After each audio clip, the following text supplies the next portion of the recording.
This message is on the winning attitude of positive self-control. Positive self-control is the attitude that you take the responsibility for causing your own effects in life. It's a very important theme because losers let it happen and winners make it happen. And when you're able to understand this attitude, you'll have the key to decision-making or making up your mind on your goals easily and effectively. Because winners first want to win, then they discover that they're in control of making it happen. And all the images and all the goals that they've set become more easily obtained because they realize that they're driving. My own motto in life is that life is a do it with God, do it for others, do it to myself program. The true meaning of self-control is often misunderstood. Many people interpret self-control as getting a good grip on yourself or remaining cool under pressure. But self-control as it relates to the psychology of winning is synonymous with responsibility. Winners take full responsibility for their own lives. They believe in cause and effect, and they have that wonderful philosophy that life is a do-it-to-yourself program. Self-control implies freedom for individuals to choose among many alternatives and to shape their own destinies. I know many people who believe that fate or luck or possibly their astrological signs have shaped the outcome of their lives. And these underachievers are people who feel that life is mostly determined by circumstance or predestination or being at the right place at the right time. And they're more likely to give in to doubt and fear and to be wishy-washy and indecisive in the face of a decision that could have led them to true success in their lives. People who are aware that they exert control over what happens to them in life are happier, and they're able to choose more appropriate responses to what occurs. You know, in the Old Testament, in the book of Leviticus, there's a story of the sacred custom called the escaped goat. When the troubles of the people became overwhelming, a healthy male goat was brought into the temple. In a solemn ceremony, the highest priest of the tribe placed his hands on the head of the goat and recited a long list of problems and woes. Having all the problems of the people thus transmitted onto the goat was then set free to run away, taking all the troubles with him. That was about 4,000 years ago, but the term scapegoat that came from that ancient ceremony still is in full force today. Blaming external forces is as old as the earth, but stays consistently young. After Adam ate of the apple, he quickly pointed at Eve and said, "The woman whom you put here with me made me do it." Some people blame their parents, the government, the high deficit, the immigrants for doing higher quality work for lesser pay. They blame their companies, and specifically they blame their bosses. Instead of working on what is going on inside of them, they try to blame that which is around them. It's always easier and more convenient to assume the answer lies elsewhere or with others. If I've learned anything in life, it's God's unfailing boomerang, which is what goes around comes around, and that which you send out you will surely get back in the long run. I've never told a lie that didn't eventually haunt me or hurt me, and I've never done a good deed that didn't help me or heal me in some way. We're not responsible for what happens out there, for what others do or think, but we are responsible only for how we choose to respond. That's our attitude. The responsibility for us is ours. If it is to be, it's up to me. And those people who cannot make up their minds for fear of making the wrong choice, vacillating in indecision, they simply don't meet their goals, which is a requisite for success. Rather, they take their place among the rank and file of the also-rans, and they trudge along in bland mediocrity. When you know where you're going, and you know that you're driving, you can make decisions quickly and easily. And because of this one fact, the winners in life seem to have their minds made up automatically. They're propelled forward without hesitation because they and everyone else involved with them know where they're going and know that nothing is permitted to block their path.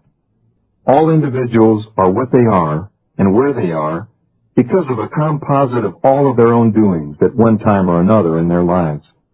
And although their innate characteristics and environment are given to them initially, the decisions that they make determine whether they actually win or lose their particular game of life. Voltaire likened life to a game of cards. Each player must accept the cards that life deals him or her. But once in hand, He or she alone must decide how to play the cards in order to win the game.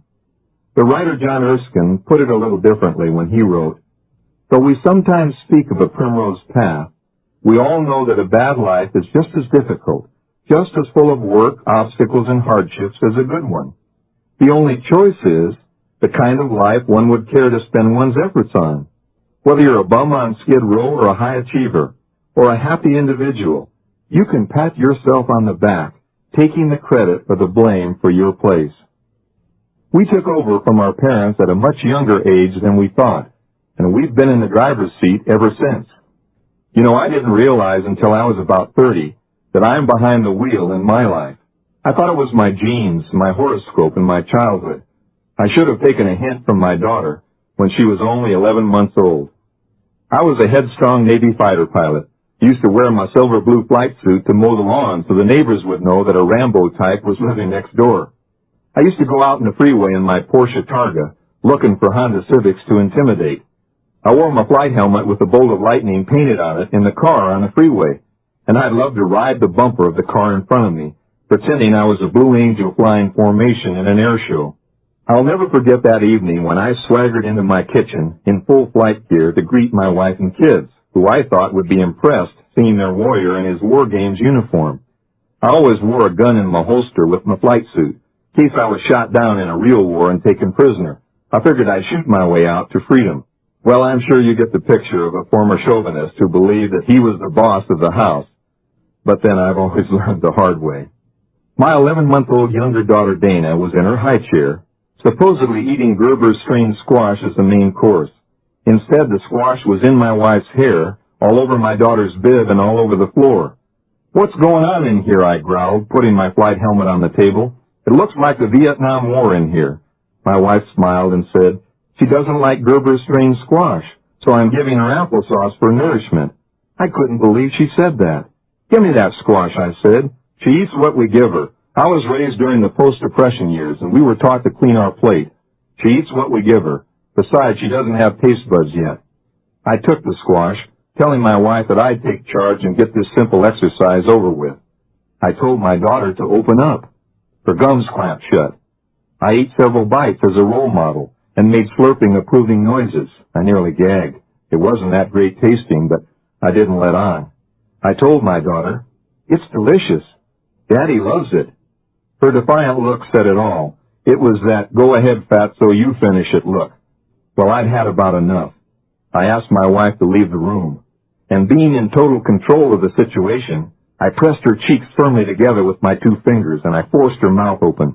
I laughed at my own take-command success. I then neatly inserted several spoonfuls of squash into her mouth, and I held it shut, like every good father would do. "Go ahead and swallow it," I ordered. "I'm holding on until you do." She made a decision at 11 months old. She decided to die by holding her breath rather than swallow. I totally lost control and exploded. "Go ahead and die. You're not the only child. Before you die, you'll swallow." And I glared back at her, pinching her mouth shut even more firmly. She made a second decision. She decided to make a squash transfer.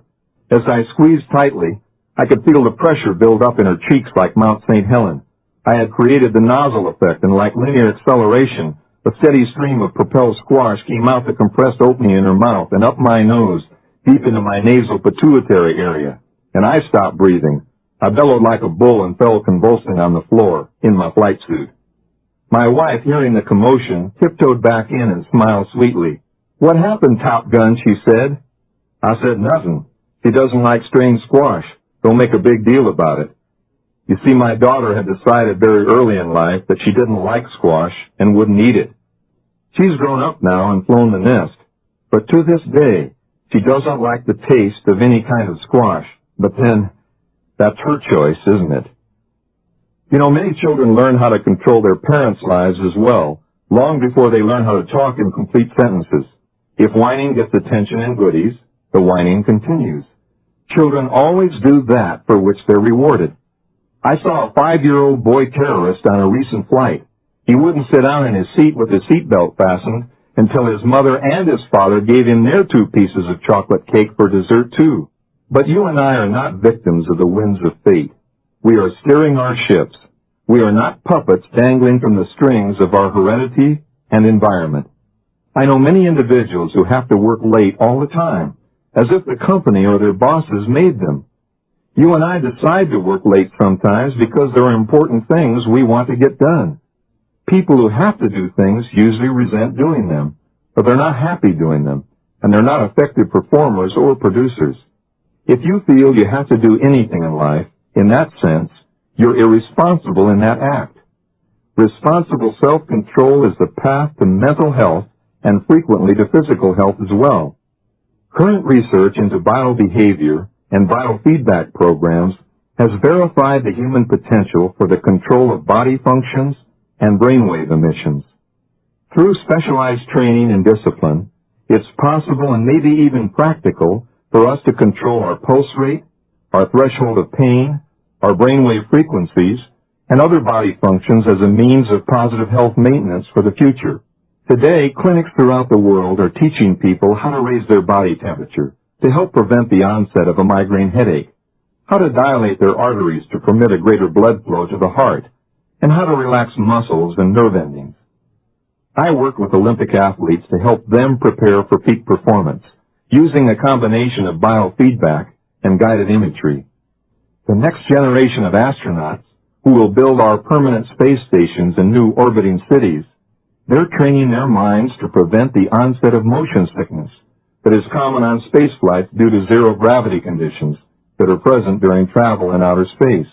You know, you and I exert much more voluntary control over what we thought were involuntary body functions and events in life than we ever imagined. This is known as responsibility psychology, and it fits right in with our own spiritual beliefs and sowing and reaping. It holds that irresponsibility and valuelessness lead to abnormal behavior, neuroses, and mental deterioration. The treatment for individuals suffering from these symptoms includes showing them that they need not be hung up on the past, but are responsible for their present actions as well as their future behavior. When neurotic individuals are helped to assume personal responsibility, the prognosis for recovery is good. So the winning human beings realize that everything in life is volitional. Even being alive is a choice. Everything in life you and I decide to do because it is profitable to those we care about and good for ourselves. Some choose evil, some choose good. Some choose pleasure without purpose. Others choose purpose which brings pleasure and well-being. You don't have to work. You can choose revolving unemployment or handouts. You don't have to pay taxes. You can live in a tax haven or go to prison for tax evasion. You don't even have to fix dinner or have children or even get up in the morning. Many people do none of the above. You decide to do the things you do, not out of compulsion, but because they're beneficial to you and they're the best choices among the alternatives available to help you toward your goals. So the high achievers in life and the real winners are wide open to choices, and they constantly look for a better way to live. In his excellent book, Self-Renewal, John Gardner states that winning individuals do not leave the development of their potential to chance. They pursue it systematically, and they look forward to an endless dialogue between their potentialities and the claims of life. Not only the claims they encounter, but the claims they invent. And daily, thousands are finding that there's a bright new world out there to be discovered, and they're demonstrating the truth of Gardner's statement that we don't even know we've been in prison until we've broken out. We're not only victims of habit in a very real sense. Each of us becomes a prisoner of hundreds of restrictions of our own making. Teenagers have a strong need to conform to the standards of their group. While they may feel that their special way of grooming is an act of independence, on the contrary, their styles and activities adhere very strictly to the peer group code. Those who refuse to be responsible for their own deeds, looking to others for their behavior cues, they've not reached responsible maturity, and unfortunately, many adults spend their entire lives at this level of immaturity. As we grow into adulthood, we make decisions that progressively narrow our opportunities and alternatives. We select only a few friends out of the thousands with whom we rub elbows every day. And these friends are usually people with whom we agree, and thus we limit the input of fresh ideas. We choose our educational level, which in turn determines to a great extent our jobs and our associates. And from day to day, we seek the path of least resistance, comfortable in our safe, established ways. The responsible winners look to the shackles that they've placed on themselves by apathy and by lack of imagination, and in a moment of truth, they decry their predicament and make a declaration of independence. They assert their option to choose and assume their rightful role of personal responsibility. Famed anthropologist, sociologist, the late Margaret Mead, called personal responsibility our most important evolution, and the notion that we are the product of our environment, our biggest sin.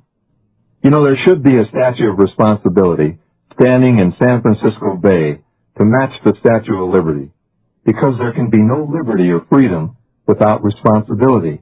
We will be free only as long as we can use freedom responsibly. The law of cause and effect is forever the ruler in our lives.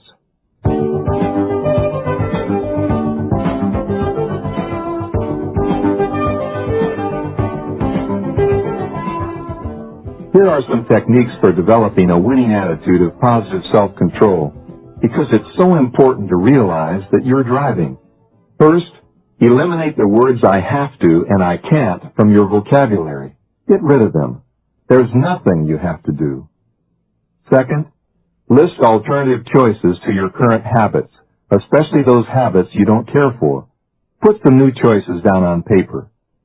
Third, take the credit and the blame for your decisions openly, but especially take the credit because you got yourself there. Fourth, affirm the self-talk that my rewards in life will always match my service. And fifth, learn how to relax and take more control of your body.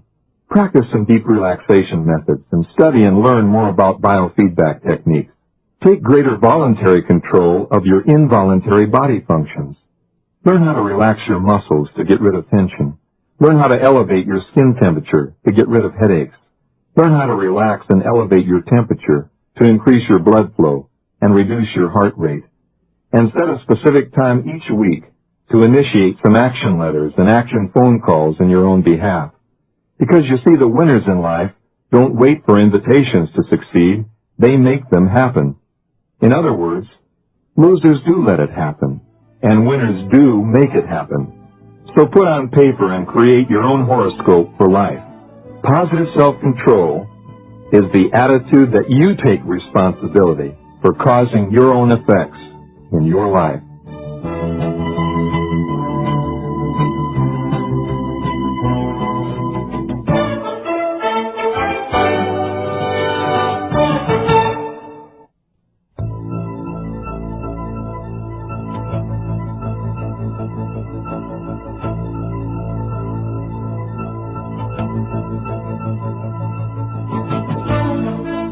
A winning attitude of positive self-control leads to the action quality of positive self-discipline. Positive self-discipline is paying the price of winning, and the theme of positive self-discipline is practice, practice, practice. Winners practice positive self-discipline. Self-discipline puts your money where your mouth is. Self-discipline dares you to place a bet on yourself. And self-discipline begins where lip service ends. All of the other winning qualities in this program are absolutely worthless without positive self-discipline. Because you may be motivated by desire. You may feel you're in control. You may expect to go to the moon. You may even imagine yourself on the moon. But you'll never even visit a NASA exhibit without persistent self-discipline. It all seems so simple. You tell your little robot subconscious achievement mechanism that you want a new self-image, and zap, just like a thermostat, up we go. Well, there's a little more effort involved because you've been like you are for some time now. In fact, most of your life. And every day, your actions and reactions usually confirm and support your current self-image. You see, you constantly talk to yourself every minute you're awake, at about 600 to 800 words a minute, maintaining and justifying who you are today. This has been going on for years. Your little robot has matured into a whole control room full of some very big habits. And habits are the key, because habits start out as offhanded remarks, sometimes magazine ads or friendly hints, experiments, and like flimsy cobwebs with very little substance, They begin to grow, layer upon layer, thought upon thought, fused with imagination and emotion, until they become like unbreakable steel cables to shackle or strengthen our lives. Habits are the attitudes which grow from cobwebs into cables that control your everyday life. The theme of positive self-discipline is make winning your habit. Positive self-discipline alone can make or break a habit. Self-discipline alone can affect a permanent change in your self-image and in you.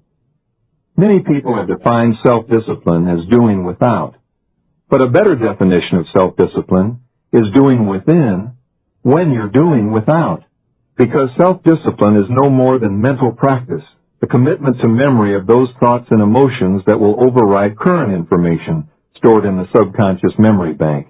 And through relentless repetition, these new inputs penetrate into our robot subconscious, resulting in the creation of a new self-image.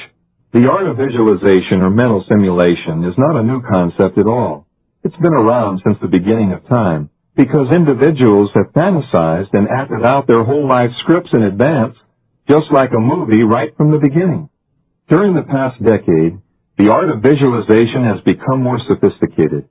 From the simple concept of positive thinking to a highly technical approach complete with computerized digital and video simulation games and programs.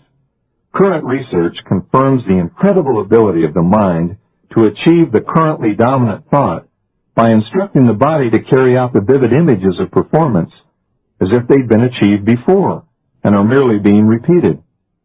One of the major reasons for many individuals failing to reach their goals is that they do not understand, and if they do, they're not willing to exercise the determination and self-discipline of practicing within when they're doing without. The keys to developing new attitudes, habits, and skills are 1. The commitment to memory, usually in a relaxed or meditating environment, those specific visualizations and accompanying emotions that can override current information stored in your subconscious robot. And 2, through relentless repetition, again, and again, the penetration and storage of these new inputs into your robot self-image, resulting in the creation of a brand new self-image about that particular act. True self-discipline is telling yourself over and over with words, pictures, concepts, and emotions that you are winning each important victory now. So the winners practice in and out of the office, and on and off the playing field. They learn new information, correct information, and then they visualize it, and they simulate each experience they want to achieve. Every winner I've ever met in every walk of life, male or female, young or old, uses the technique of visualization or mental simulation every day in his or her imagination. As former chairman of our Olympic sports psychology program, I met a world champion Russian figure skater, and she told me, "You know, Dennis, I rarely fall because I practice each sequence in my imagination at night with my eyes closed, and I could successfully perform my entire routine blindfolded without hesitation." From former Olympic skiing stars like Billy Johnson, Debbie Armstrong, and the Mayer twins, to all of the marvelous European champions, they've all learned that mental simulation is an excellent way to practice skiing and gain confidence.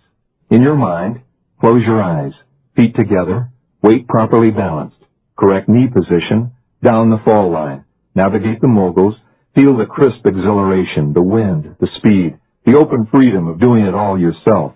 For champions, it's the winning edge. For beginners, it's a great way to conquer fear. After all, in your imagination, you never fall. All of the great golfers like Jack Nicklaus and Greg Norman and Pat Bradley and Kathy Baker, every time they miss a shot, they immediately replay it in their imagination. And tennis greats like Martina Navratilova and Boris Becker, they're simulation masters.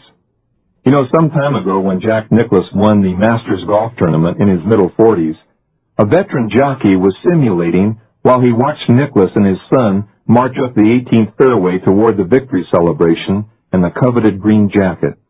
As he watched the TV coverage, riding legend Willie Shoemaker said to himself, "If Jack Nicklaus can win the Masters at his age, then I can reach inside myself and win the Kentucky Derby one more time at over 50 years of age." the simulation once again came true as old Willie the Shoe stood in the real winner's circle in Louisville on Derby Day. So the winners in life simulate and practice winning. In other words, they take their successes and build on those. They practice as if they were first, even if their challenge is a first for mankind, because it gets to be a habit with them. The astronauts are the best living examples of winning self-discipline. I had the good fortune to study and observe the Apollo Moon Program astronauts, and I watched the crews playing Let's Pretend We're Going to the Moon. You see, no one had ever done it before. Who other than Jules Verne or Isaac Asimov really dreamed it possible? Astronauts spend years engaged in mental simulation. They practice bobbing up and down in a rubber life raft at sea, responding to the feeling of weightlessness so they'd be experienced in outer space. Then they went to the desert and practiced with a simulated lunar excursion module, as if they were landing it on the surface of the moon. Hour after hour, month after month, year after year, they memorized and simulated the exact theoretical steps with hundreds of critically vital sequences that NASA scientists had imagined and computed would take them safely to the moon and back. And then Neil Armstrong, after 300 practice sessions, took the first step and transmitted his reactions back to Mission Control in Houston. Houston, the Eagle has landed. That's one small step for a man and one giant leap for mankind. But he also radioed back, it was beautiful, just like our drills. You know, I remember sitting next to a woman on a recent flight to Chicago who was making a weird, high-pitched humming sound with her eyes closed. I turned the overhead air nozzle on her face, and I asked her if she wanted me to call a stewardess to come to her aid. She retorted indignantly, "I beg your pardon. I'm an oboist for a symphony orchestra, and I'm practicing for tonight's performance." I thought that was weird, but she thought I was weird for interrupting her, and she said, "Now, if you'll excuse me, I'll continue the performance." Perhaps the most riveting example of winning self-discipline that I've ever seen has been exposed to you and me through the experience of our POWs returning from Vietnam. Through the joy and heart-rending tearful reunions with families those many years ago, did you come to understand the self-discipline in action? Did you hear or did you read about the prisoners' habit patterns in practice sessions during those 3 to 5 to 7 years of deprivation and boredom? What would you do if you were locked up with no end in sight? Would you sleep? Would you read? Would you do push-ups? Would you get depressed a lot? Would you feel sorry for yourself? Would you resent the folks back home? Or would you, as most of them did, make prison camp a self-improvement retreat? Several of our POWs made guitars out of wooden sticks and strings, and although their crude instruments made no sound at all, those who knew how to play practiced from memory, listening in their imaginations. They taught each other many new chords and finger positions and songs, and some POWs who had never held a guitar before are now accomplished flamenco guitarists. 7 years is a long time to practice. And other POWs at the Hanoi Hilton, they fashioned piano keyboards by taking a flat board and pencil sketching the keys' actual size. Although their Steinways were silent and unplayable, they practiced day after day and enjoyed their favorite selections. And others practiced typing on imaginary typewriters and came back at 40 words a minute without an error the first time they had ever typed on a real IBM typewriter. Physical fitness abounded in the prison camps. When there was nothing else to do, they did sit-ups. And one POW now holds the world's record, 4,500 sit-ups without resting. I'll never forget the story of Air Force Colonel George Hall, who played an imaginary round of golf every day during his 5.5 years as a POW in North Vietnam. In his 8x8 cell, in black pajamas and bare feet, Colonel Hall played his best rounds of golf. You see, he'd been a 4 handicapper back home at the club, which meant he shot in the middle 70s. But in his mind, he played every shot, every club. He teed up every ball. He replaced every divot. He pulled out the flag on the green. He studied the break and putted down. Every game he'd ever played well in the past, and every course he'd not yet played, but only seen on television.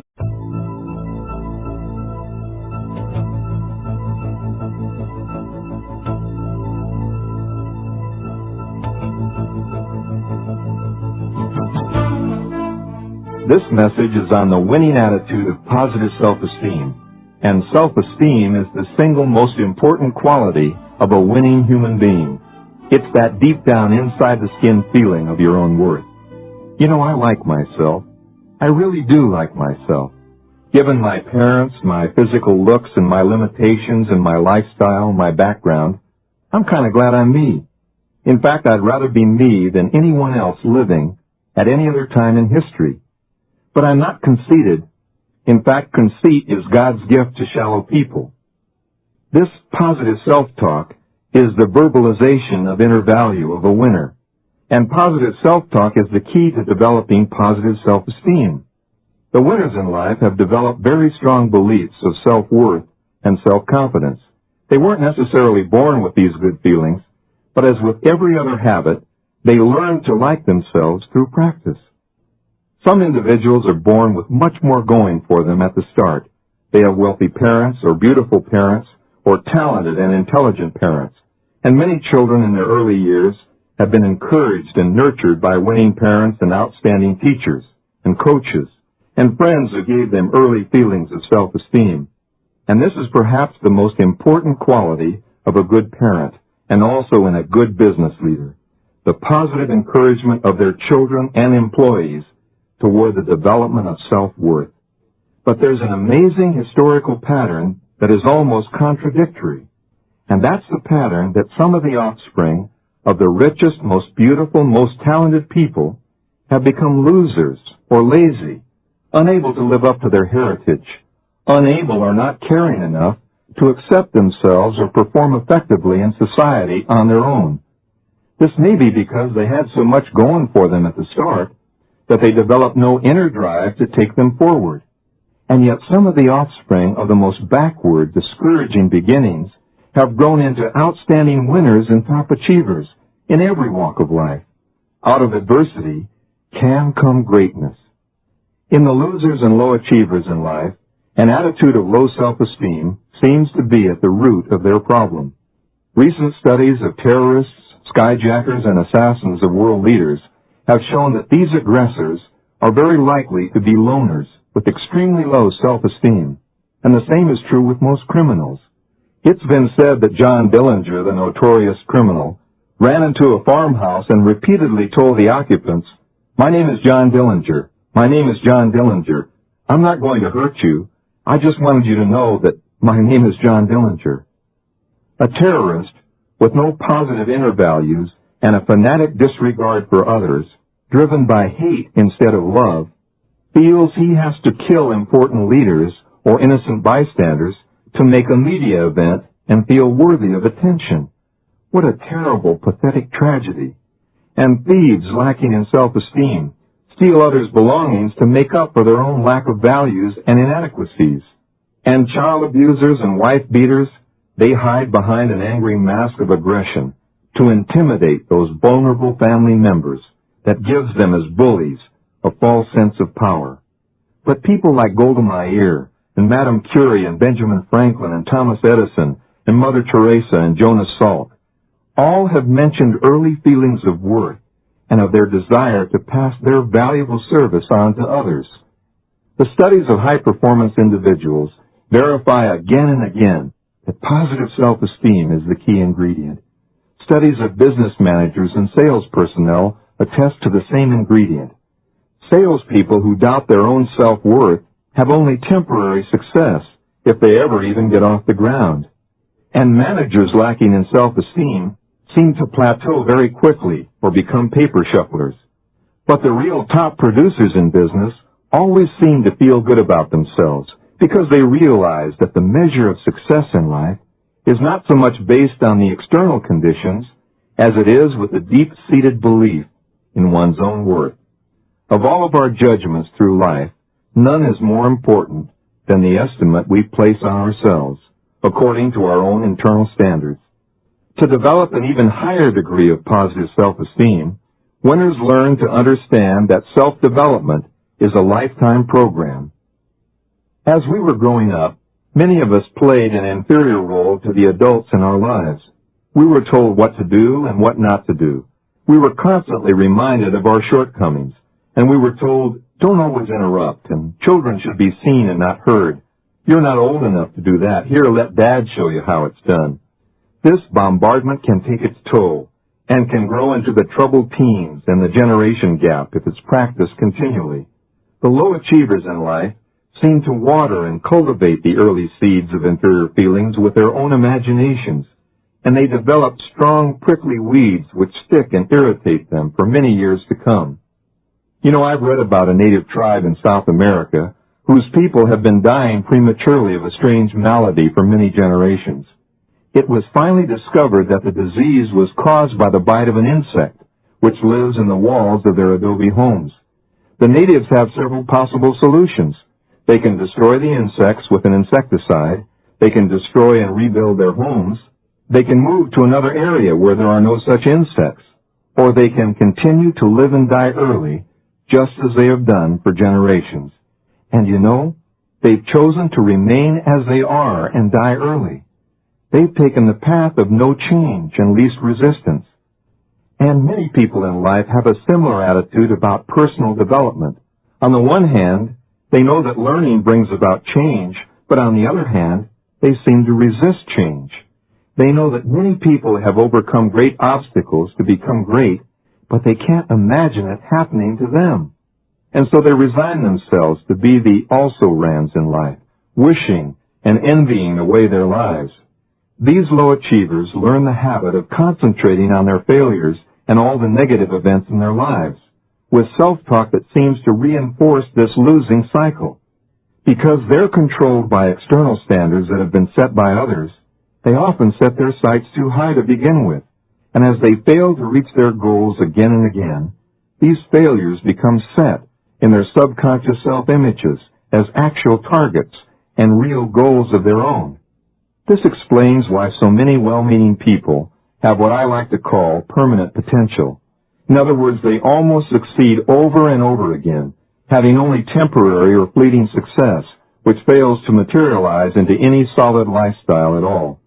It's also interesting to note that the blowhards in life, the ones who yell the loudest for service and try to get your attention, are really calling for help because of low self-esteem.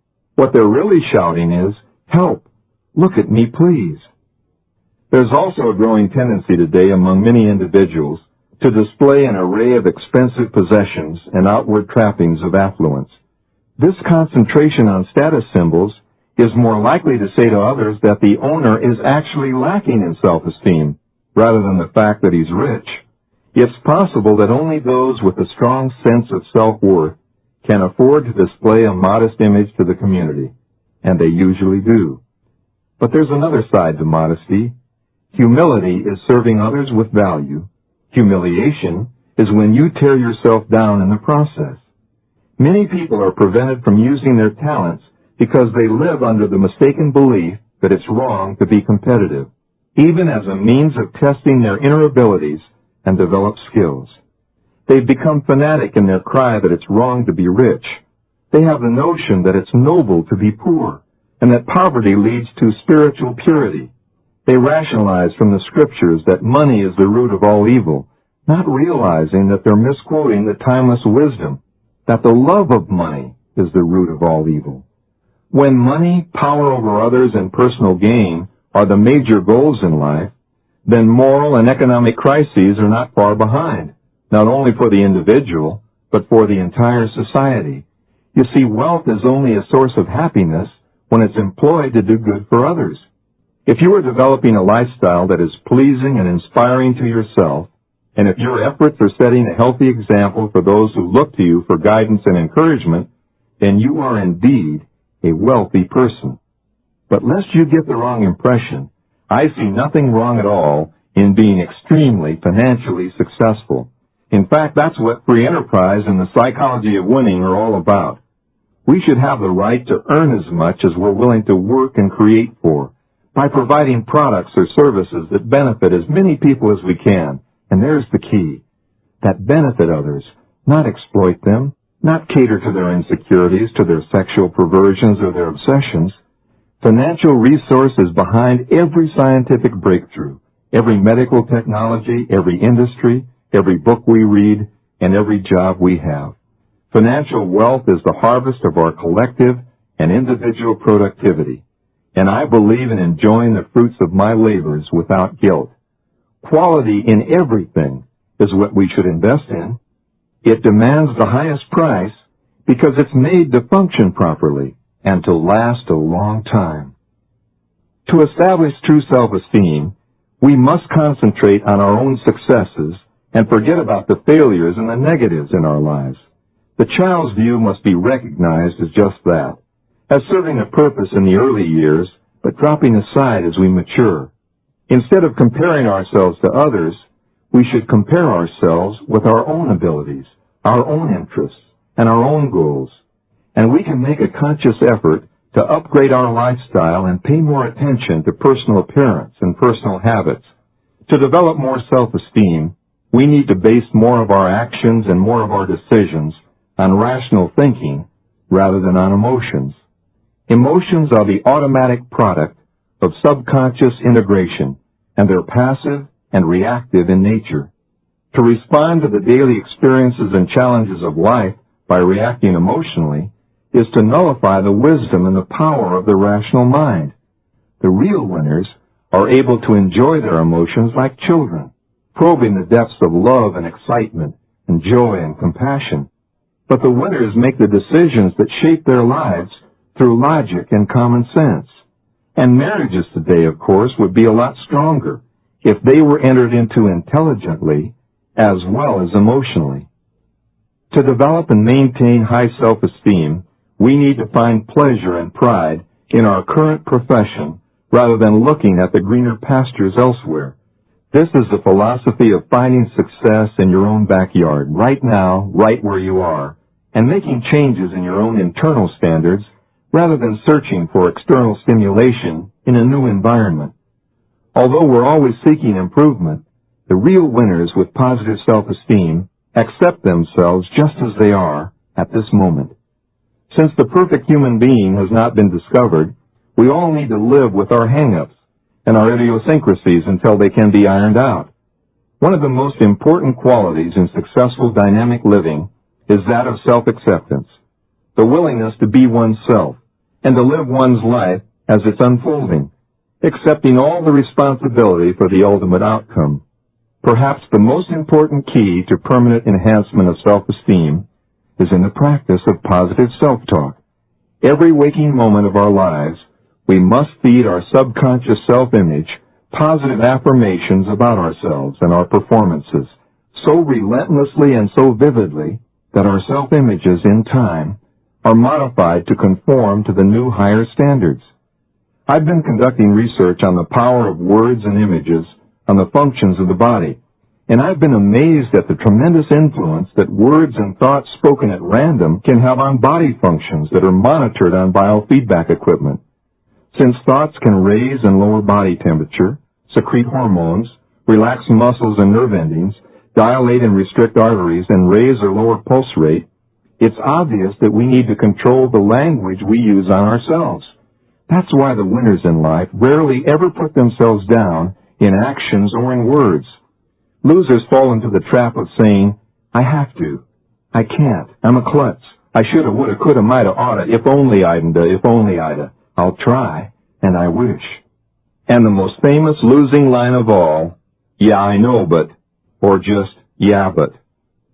Winners use constructive self-talk every day. I want to, I can, I'm feeling better now, I'm improving, next time I'll get it right, I choose, I look forward to, I'll do it. One great indicator of our opinion of ourselves is the way we can accept a compliment. It's incredible how many of us tend to discount our worth and belittle ourselves when others try to pay us value. In my more unsuccessful early years, I had real trouble handling compliments. When I think back, it went something like this.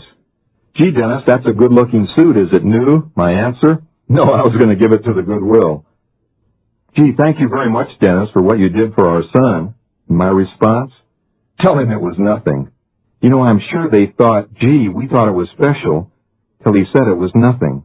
And I remember starting my speaking career, the hardest thing was to tell clients how much money I was worth. They used to ask me, "How much do you charge to speak, Dennis?" And I would hunch my shoulders and reply, "How much can you afford?" And they'd respond, "Well, we don't have a very big budget." And of course I'd then panic at sensing impending rejection, and I'd blurt out, "Oh, don't worry about your budget. I can fit into the smallest budget." And they would respond, "Too bad, Dennis. We wanted somebody better than that for our keynote speaker." They brought me an expensive present years ago for my birthday, and after opening it in front of the office staff and my boss, I remember saying with some embarrassment, "Oh, you guys, you shouldn't have. You spent way too much on me." And I can just imagine my boss thinking to himself, "I guess we did spend too much. Maybe I'll forget about his raise, too. He's probably not worth that much money and would be uncomfortable with a promotion of that size." You see, the problem with humorous humiliation and self-degrading remarks is that it not only tells others that you don't feel valuable, it tells your robot self-image, which is always recording, that these negative barbs are your real self-opinion, and they're stored as fact forever. People buy perceived value. You only sell you. The value of the seller is what influences the buyer. People's opinion of you is mostly based on your own implied and stated opinion of yourself. We talk ourselves into and out of every failure and every success. Positive self-esteem is the quality of simply saying, "Thank you," and accepting any value that is paid to you by others.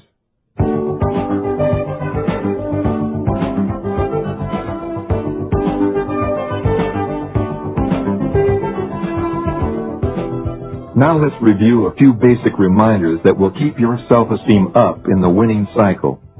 First, keep your self-talk affirmative in your business and at home. Because remember, your robot is recording every word. Second, accept all compliments with thank you. Third, dress and look your best at all times. Fourth, enjoy volunteering your own name first in initiating phone calls and in meeting new people. Fifth, develop the habit of sitting up front in seminars and meetings. Sixth, walk tall in a relaxed but faster pace. You know, winners really do because they know where they're going. Seventh, accept and enjoy yourself right now. Feel good when you indulge in some selfish activity that pleases just you. Eighth, set your own internal standards. Don't compare yourself to others. Ninth, keep a self-development plan ongoing at all times. Read, listen to cassettes, put down on paper the knowledge you'll require, the behavior modification you'll achieve, and the changes in your life which will result. And 10th and finally, remember the deep down feeling of your own worth is the single most important winning quality. Not just pride in what you've done, but the real joy of being just who you are right now.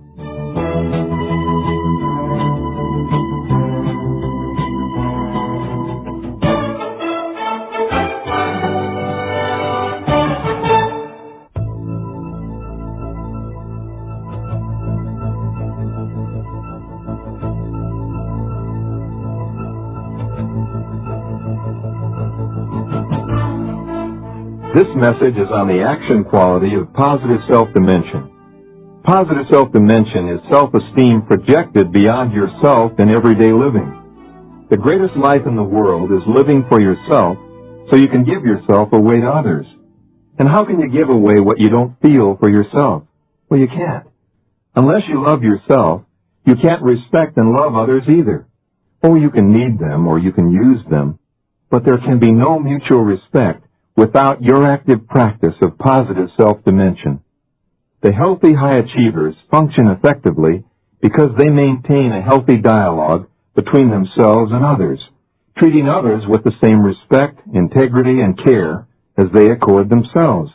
And so the real winners in life have positive self-dimension. They look beyond themselves for meaning in life. Winners can put it all together as a total person. What a rare human being. A whole total person. Winners have the ability to step back from the canvas of their lives like an artist gaining perspective, and they make their lives a work of art, an individual masterpiece, but a masterpiece that illustrates the big picture. Self-dimension takes the psychology of winning off the shelf, and out into the universe. The greatest example of self-dimension a winner can display is that quality of earning the love and respect of other human beings. The real psychology of winning in life does not mean cutting the legs off or standing victoriously over a fallen enemy, because winning self-dimension is extending a strong hand to one that is reaching or groping or just trying to hang on. The winners know that there will be no lasting peace on earth until there's a piece of bread in every mouth. Winners create other winners without exploiting them. They plant shade trees under which they know they'll never sit. They know that true winning in life for the human race is when caring and sharing people help even one other individual to live a better life. Self-dimension begins with the inner circle, the family. Is your family a winning team, or is it a chicken outfit that the kids can hardly wait to get out of? Are your personal relationships precious to you, or have you lost touch, except for holidays, anniversaries, reunions, and parties? I know a community leader who was busy speaking at evening meetings while his kids were stealing car stereos. You see, winners get it together with their loved ones, with their friends, and with the community in which they live. They also love their careers, but they're not married to them. Winners vote, and they care about the management and its effectiveness and its fairness and its honesty in their cities and in their states and in the nation as well. Winners live a well-rounded life. They build their spheres of relationships with evenly distributed emphasis. Are you a financial success with plenty of money to spend, but no time for your kids? Losers try to buy love and trust, and they fail every time. Do you spend all your time with your family, but not enough time earning enough to care for them? Do you have a winning scout troop as an outside activity, but a losing, neglected family at home? Are you pretty or macho externally, and shallow and egotistical internally? Does your sphere of life have all the pressure at one point? If it does, it could burst. The losers in life have the philosophy of do it to others before they do it to you. They have the I win and you lose attitude. And one of the most infamous self-made men who nearly ruled the world by using self-image and self-direction to achieve his goals became the greatest loser in history. He was Adolf Hitler. When he was a young billboard paper hanger, he convinced a few loyal followers that he was destined to become the Führer of the Third Reich. He won every battle at the expense of other human beings, and he lost the whole ball game in the end, becoming one of the greatest human tragedies in modern history.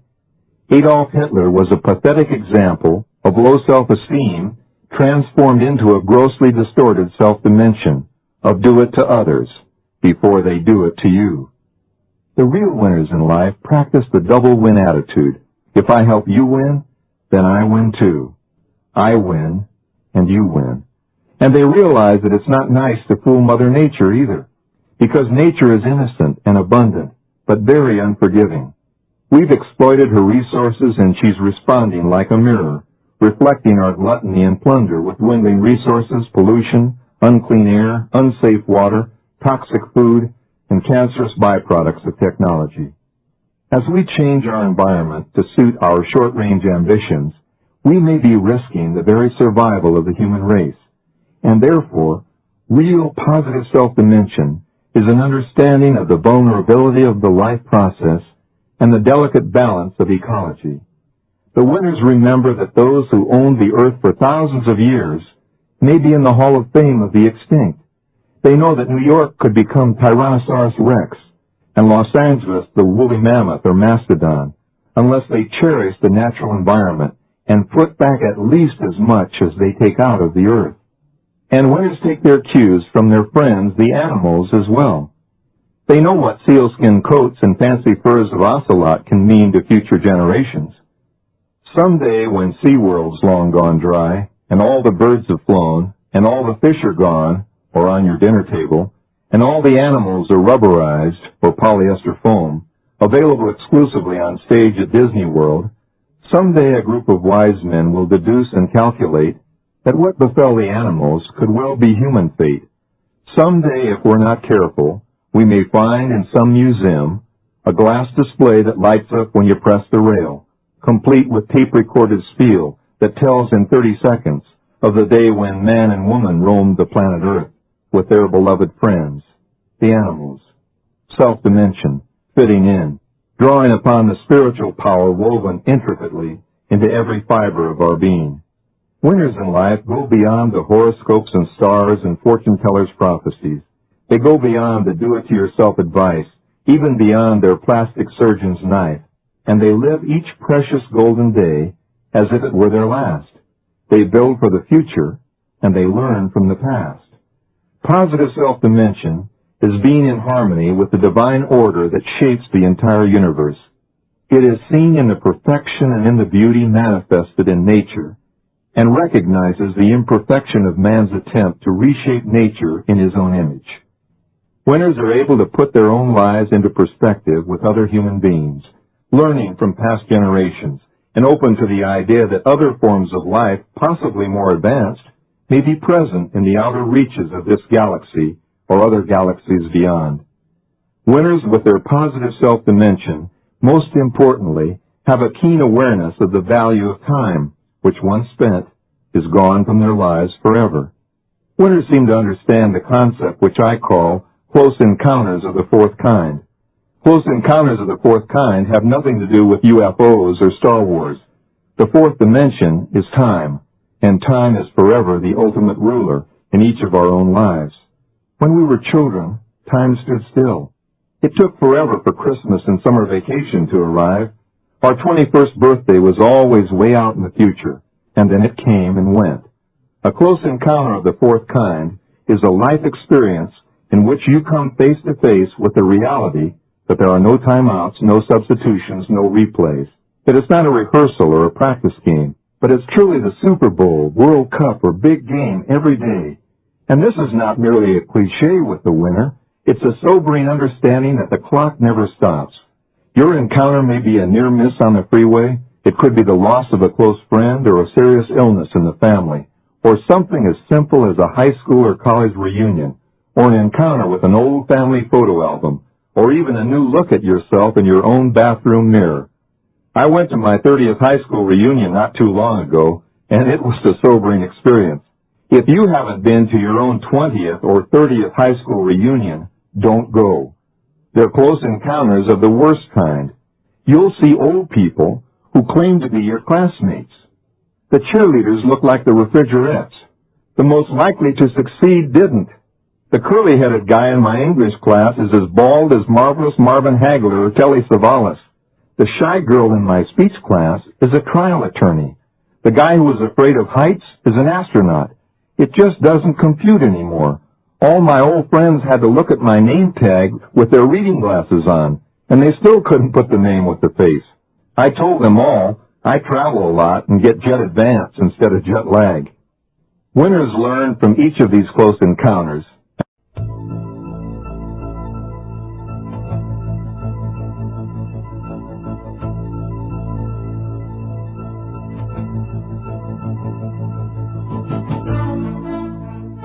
This message is on the action quality of positive self-projection. The winning attitude of positive self-awareness is transformed into action through positive self-projection. You know, winners in life are walking, talking examples of positive self-projection. You can always spot a winner when he or she first enters a room. Winners project a kind of aura about them. They have an unmistakable presence. They have a charisma which is disarming and radiating and magnetic. They project that warm glow that comes from inside out. Most importantly, the winners are naturally open and friendly. They know that a smile is the universal language that opens doors and melts defenses and saves 1,000 words. A smile is the light in your window that tells others there's a caring, sharing person inside. And winners are aware that first impressions are powerful and create lasting attitudes, and that the old saying, "You never get a second chance for a first impression," is true. They understand that interpersonal relationships can be won or lost in about the first 4 minutes of conversation. Winners have learned through experience that fairly or unfairly, people project and respond to a visceral or gut-level feeling which is nearly instantaneous. Many careers and top jobs in sales and other important transactions are decided very early in the interview or negotiation. Winners know that everyone projects and receives through a different encoding and decoding system, as if each of us had his own satellite receiver, with no one else tuned in on his exact channel or wavelength. Therefore, the winners in life realize that the best they can hope for in the communication process with others is for a common level of understanding profitable to the other person or the rest of the group. That's the best they can hope for. There are some fundamental consistent patterns that winning human beings follow in this practice of positive self-projection. First, winners always look like winners, at their best. They know the clock is always running, that the bird of time is on the wing, and they feel that since there's no time to lose, why not put their best foot forward? Winners respect the fact that we as people usually project on the outside how we really feel about ourselves on the inside. For example, when we aren't feeling well physically, we don't seem to look as well at the skin or surface level either. And correspondingly, when we don't feel good about ourselves emotionally or mentally, we don't seem to make a very good impression with our looks, our personal grooming, or clothing habits. Studies have shown the definite correlation between looking good and success in life. A recent Harvard study pointed out that people who feel unattractive as judged by themselves and their peers tend to suffer from feelings of loneliness and rejection and isolation. And school children who look good are actually treated better not only by their classmates, but by their teachers as well. The term good-looking, as we're using it here, doesn't necessarily mean beautiful or handsome like a movie star, because other studies have shown that some of the most beautiful young people physically are less satisfied, less well-adjusted, and less happy in later life. But what can we learn from these insights? First, while we have no choice over the genes that we've inherited, and thus are stuck with our general shape and our structure and our skin, it's to our advantage to take care of our health and appearance and to do what we can to enhance what we've got, because like it or not, we'll be judged by our looks with an instant and lasting impression. And second, since we behave according to the way we think we look, rather than the way we actually look to others, those of us who can learn to be fairly satisfied with our features are way ahead of the game as far as being real winners in the game of life. In today's cosmetic, chemical, and plastic society, there's a real need for internal value when we consider the true meaning of positive self-projection. We seem to be taking a good thing, which is doing the best with what we've got, and going overboard with self-indulgence in an attempt to buy the fountain of youth or superficial happiness. We know, of course, that the kind of house, car, clothing, and possessions that we show off to the world is our attempt to tell others who we are. But more important than telling others who we are is that our expressed standards of living serve to remind us ourselves who we are. But in today's world of easy credit, in what some have called the plastic age because of the flood of credit cards and the ease with which they can be obtained and used, anyone can arrange to display a sports car or a powerboat or a motorhome in front of his or her home. But the true winners project success without flaunting it. The winners may not always be able to afford to buy the very best and most expensive of everything, but they always do the very best with what they've got and with what they can afford, knowing that the world is looking. So we don't have to be rich or spend a fortune to project the look of a winner. All it takes is a little extra effort and time in personal grooming. A good appearance is the way to stop people who are important to us and gain their attention long enough to project our inside value, kind of like a good book among the thousands available on the bookshelf. Another important point in winning self-projection is the way in which we introduce ourselves to others. It sounds so basic, almost silly. Winners in nearly every first encounter, whether in person or by telephone, lead by giving their own name first. Hello, my name is Denis Waitley. As simple as it may seem, by stating our own name up front in a positive, affirmative manner, we're projecting self-worth and giving others immediate reason to accept us as someone important to remember. Winners get in touch by extending their hand first, knowing it's a time-proven way of paying value and respect to others.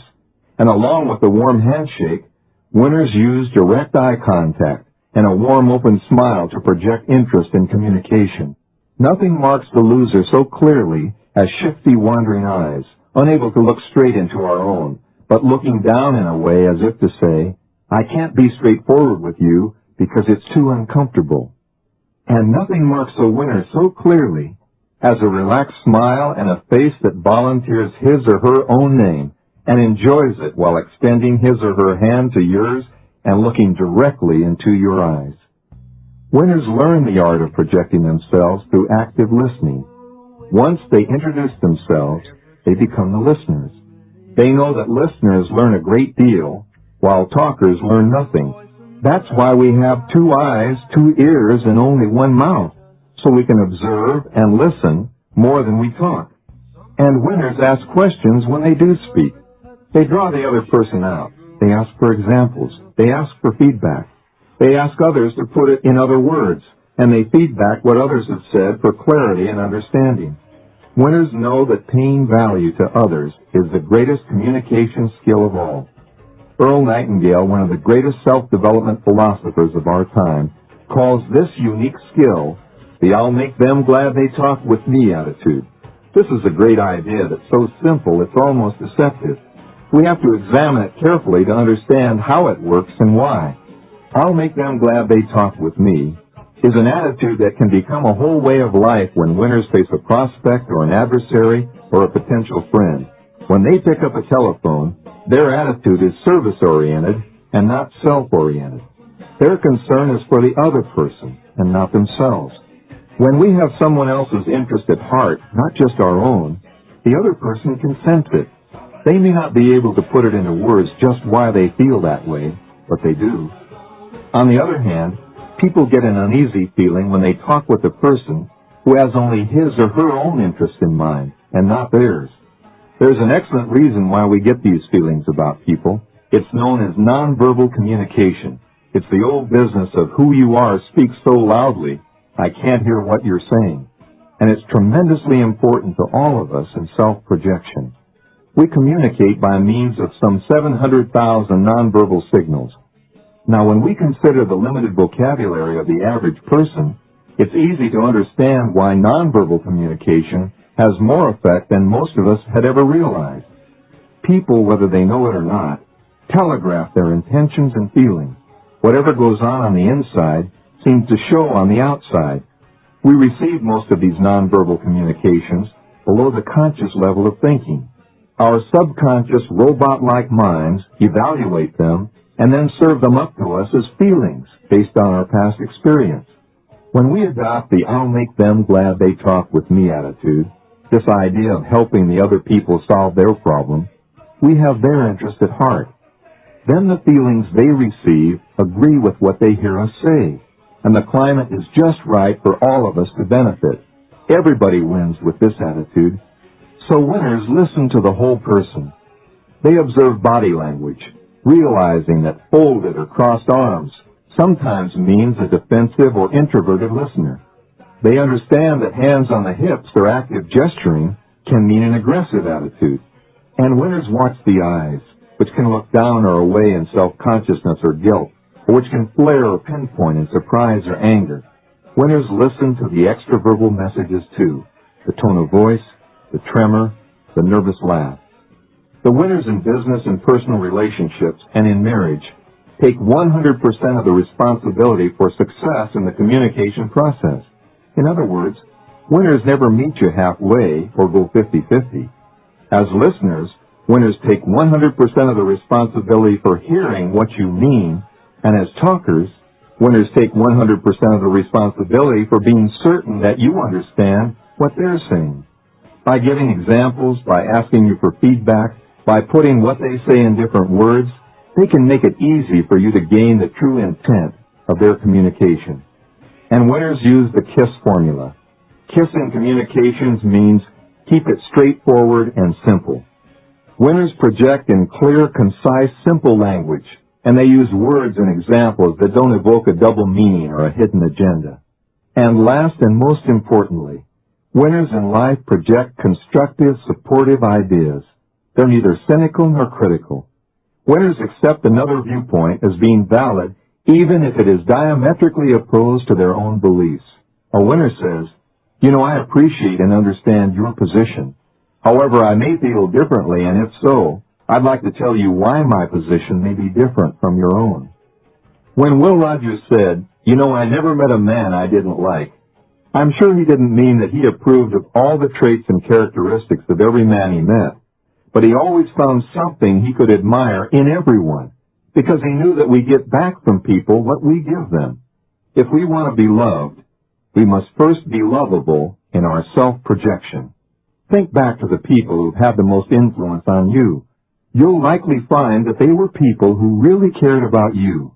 Your parents, or a good teacher, a business associate, a good friend, someone who really was interested in you.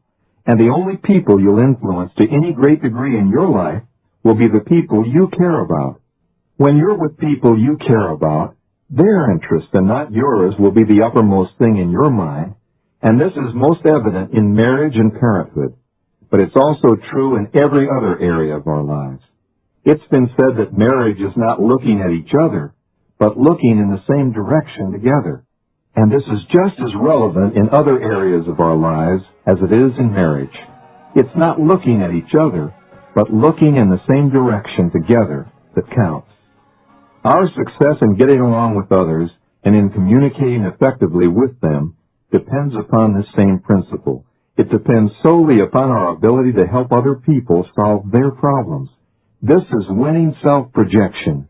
The winners say, I'll make you glad you talk with me. And to a winner you'll say, I like me best when I'm with you.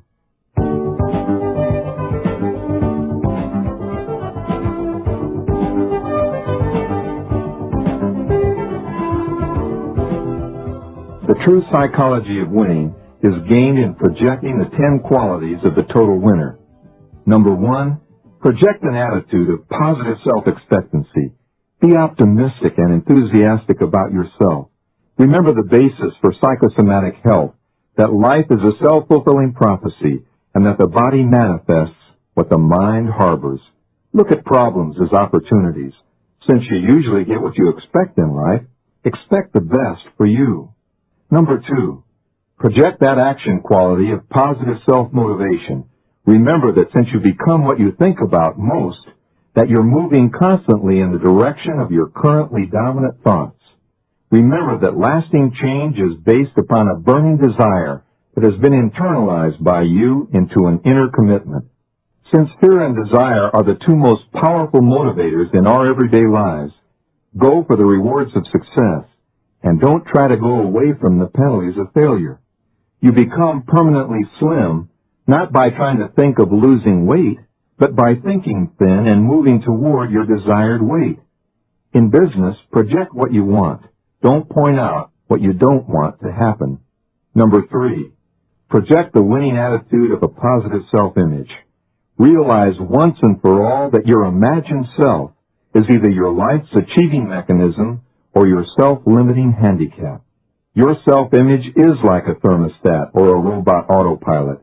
Change the setting of the image, and your behavior or performance will automatically seek the level you've set.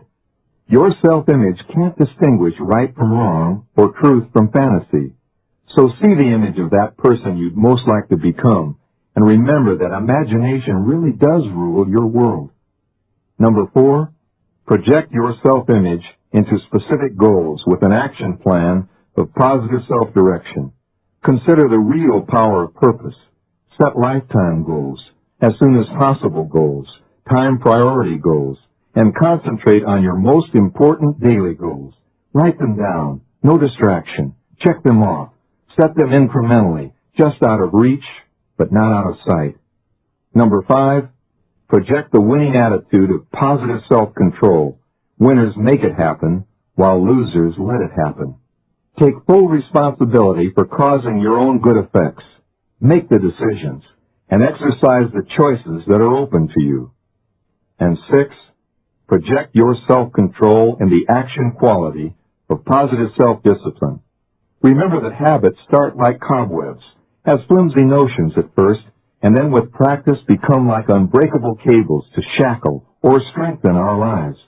Practice winning every single day. Simulate the correct information to win with relentless inner visualization over and over again. Practice within when you're doing without. And 7, project that attitude of positive self-esteem as your single most important human quality. Get that deep down inside the skin feeling of your own worth. Use positive self-talk every day. Learn to accept every compliment with a simple thank you, and accept yourself as a changing, growing, deserving human being. 8, project yourself beyond yourself with positive self-dimension. Get the spirit of the double win. Create other winners too. Love yourself so you can give yourself away, and plant some shade trees under which you know you'll never sit. Learn the precious value of time. Profit from the past. Set meaningful goals in the near future, but live in the now, staying away from someday I'll. And do it now, the only moment over which you have any control. 9, project your understanding of true self-awareness in life. Tune in on all the abundance in your arenas. Recognize your unlimited potential. Be honest with yourself and with others too, and walk in another Indian's moccasins for a mile before you pass judgment on him or her. And 10, and finally, project yourself with winning communication to others. Take 100% of the responsibility for sending and receiving. Listen to the whole person. Make others say, you know, I'm glad I talked with you, and I like me best when I'm with you. So look your best at all times, and project your best self at all times. Become a total winner by putting yourself together as a total person. Remember, this is not a scrimmage. It's not a drill. There's no replay, because the psychology of winning is a way of life. It's playing the game to win, and it's got to be your Olympic competition every single day.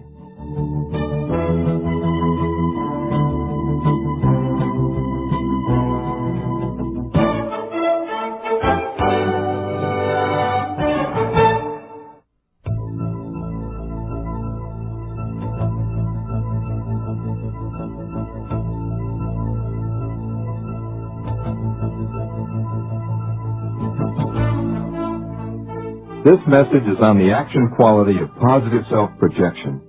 The winning attitude of positive self-awareness is transformed into action through positive self-projection. You know, winners in life are walking, talking examples of positive self-projection. You can always spot a winner when he or she first enters a room. Winners project a kind of aura about them. They have an unmistakable presence. They have a charisma which is disarming and radiating and magnetic. They project that warm glow that comes from inside out. Most importantly, the winners are naturally open and friendly. They know that a smile is the universal language that opens doors and melts defenses and saves 1,000 words. A smile is a light in your window that tells others there's a caring, sharing person inside. And winners are aware that first impressions are powerful and create lasting attitudes, and that the old saying, you never get a second chance for a first impression, is true. They understand that interpersonal relationships can be won or lost in about the first 4 minutes of conversation. Winners have learned through experience that fairly or unfairly, people project and respond to a visceral or gut-level feeling which is nearly instantaneous. Many careers and top jobs in sales and other important transactions are decided very early in the interview or negotiation. Winners know that everyone projects and receives through a different encoding and decoding system, as if each of us had his own satellite receiver, with no one else tuned in on his exact channel or wavelength. Therefore, the winners in life realize that the best they can hope for in the communication process with others is for a common level of understanding profitable to the other person or the rest of the group. That's the best they can hope for. There are some fundamental consistent patterns that winning human beings follow in this practice of positive self-projection. First, winners always look like winners, at their best. They know the clock is always running, that the bird of time is on the wing, and they feel that since there's no time to lose, why not put their best foot forward? Winners respect the fact that we as people usually project on the outside how we really feel about ourselves on the inside. For example, when we aren't feeling well physically, we don't seem to look as well at the skin or surface level either. And correspondingly, when we don't feel good about ourselves emotionally or mentally, we don't seem to make a very good impression with our looks, our personal grooming, or clothing habits. Studies have shown the definite correlation between looking good and success in life. A recent Harvard study pointed out that people who feel unattractive as judged by themselves and their peers tend to suffer from feelings of loneliness and rejection and isolation. And school children who look good are actually treated better not only by their classmates, but by their teachers as well. The term good-looking as we're using it here doesn't necessarily mean beautiful or handsome like a movie star, because other studies have shown that some of the most beautiful young people physically are less satisfied, less well-adjusted, and less happy in later life. But what can we learn from these insights? First, while we have no choice over the genes that we've inherited, and thus are stuck with our general shape and our structure and our skin, it's to our advantage to take care of our health and appearance and to do what we can to enhance what we've got, because like it or not, we'll be judged by our looks with an instant and lasting impression. And second, since we behave according to the way we think we look rather than the way we actually look to others, those of us who can learn to be fairly satisfied with our features are way ahead of the game as far as being real winners in the game of life. In today's cosmetic, chemical, and plastic society, there's a real need for internal value when we consider the true meaning of positive self-projection. We seem to be taking a good thing, which is doing the best with what we've got, and going overboard with self-indulgence in an attempt to buy the fountain of youth or superficial happiness. We know, of course, that the kind of house, car, clothing, and possessions that we show off to the world is our attempt to tell others who we are. But more important than telling others who we are is that our expressed standards of living serve to remind us ourselves who we are. But in today's world of easy credit, in what some have called the plastic age because of the flood of credit cards and the ease with which they can be obtained and used, anyone can arrange to display a sports car or a powerboat or a motorhome in front of his or her home. But the true winners project success without flaunting it. The winners may not always be able to afford to buy the very best and most expensive of everything, but they always do the very best with what they've got and with what they can afford, knowing that the world is looking. So we don't have to be rich or spend a fortune to project the look of a winner. All it takes is a little extra effort and time in personal grooming. A good appearance is the way to stop people who are important to us and gain their attention long enough to project our inside value, kind of like a good book among the thousands available on the bookshelf. Another important point in winning self-projection is the way in which we introduce ourselves to others. It sounds so basic, almost silly. Winners in nearly every first encounter, whether in person or by telephone, lead by giving their own name first. Hello, my name is Denis Waitley. As simple as it may seem, by stating our own name up front in a positive, affirmative manner, we're projecting self-worth and giving others immediate reason to accept us as someone important to remember. Winners get in touch by extending their hand first, knowing it's a time-proven way of paying value and respect to others. And along with the warm handshake, winners use direct eye contact and a warm, open smile to project interest in communication. Nothing marks the loser so clearly as shifty, wandering eyes, unable to look straight into our own, but looking down in a way as if to say, I can't be straightforward with you because it's too uncomfortable. And nothing marks a winner so clearly as a relaxed smile and a face that volunteers his or her own name and enjoys it while extending his or her hand to yours and looking directly into your eyes. Winners learn the art of projecting themselves through active listening. Once they introduce themselves, they become the listeners. They know that listeners learn a great deal, while talkers learn nothing. That's why we have 2 eyes, 2 ears, and only 1 mouth, so we can observe and listen more than we talk. And winners ask questions when they do speak. They draw the other person out, They ask for examples. They ask for feedback. They ask others to put it in other words, and they feedback what others have said for clarity and understanding. Winners know that paying value to others is the greatest communication skill of all. Earl Nightingale, one of the greatest self-development philosophers of our time, calls this unique skill the "I'll make them glad they talk with me" attitude. This is a great idea that's so simple it's almost deceptive. We have to examine it carefully to understand how it works and why. "I'll make them glad they talk with me" is an attitude that can become a whole way of life when winners face a prospect or an adversary or a potential friend. When they pick up a telephone, their attitude is service-oriented and not self-oriented. Their concern is for the other person and not themselves. When we have someone else's interest at heart, not just our own, the other person can sense it. They may not be able to put it into words just why they feel that way, but they do. On the other hand, people get an uneasy feeling when they talk with a person who has only his or her own interest in mind and not theirs. There's an excellent reason why we get these feelings about people. It's known as nonverbal communication. It's the old business of who you are speaks so loudly, I can't hear what you're saying. And it's tremendously important to all of us in self-projection. We communicate by means of some 700,000 nonverbal signals. Now, when we consider the limited vocabulary of the average person, it's easy to understand why nonverbal communication has more effect than most of us had ever realized. People, whether they know it or not, telegraph their intentions and feelings. Whatever goes on the inside seems to show on the outside. We receive most of these nonverbal communications below the conscious level of thinking. Our subconscious robot-like minds evaluate them and then serve them up to us as feelings based on our past experience. When we adopt the "I'll make them glad they talk with me" attitude, this idea of helping the other people solve their problem, we have their interest at heart.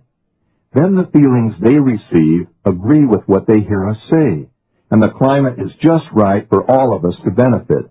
Everybody wins with this attitude. So winners listen to the whole person. They observe body language, realizing that folded or crossed arms sometimes means a defensive or introverted listener. They understand that hands on the hips or active gesturing can mean an aggressive attitude.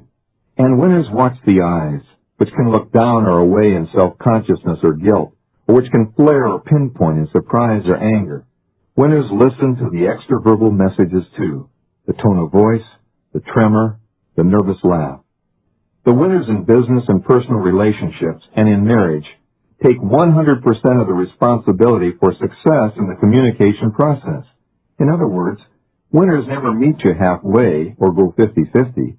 As listeners, winners take 100% of the responsibility for hearing what you mean, and as talkers, winners take 100% of the responsibility for being certain that you understand what they're saying. By giving examples, by asking you for feedback, by putting what they say in different words, they can make it easy for you to gain the true intent of their communication. And winners use the KISS formula. KISS in communications means keep it straightforward and simple. Winners project in clear, concise, simple language, and they use words and examples that don't evoke a double meaning or a hidden agenda. And last and most importantly, winners in life project constructive, supportive ideas. They're neither cynical nor critical. Winners accept another viewpoint as being valid even if it is diametrically opposed to their own beliefs. A winner says, I appreciate and understand your position. However, I may feel differently, and if so, I'd like to tell you why my position may be different from your own. When Will Rogers said, I never met a man I didn't like, I'm sure he didn't mean that he approved of all the traits and characteristics of every man he met, but he always found something he could admire in everyone, because he knew that we get back from people what we give them. If we want to be loved, we must first be lovable in our self-projection. Think back to the people who've had the most influence on you. You'll likely find that they were people who really cared about you, your parents, or a good teacher, a business associate, a good friend, someone who really was interested in you. And the only people you'll influence to any great degree in your life will be the people you care about. When you're with people you care about, their interests and not yours.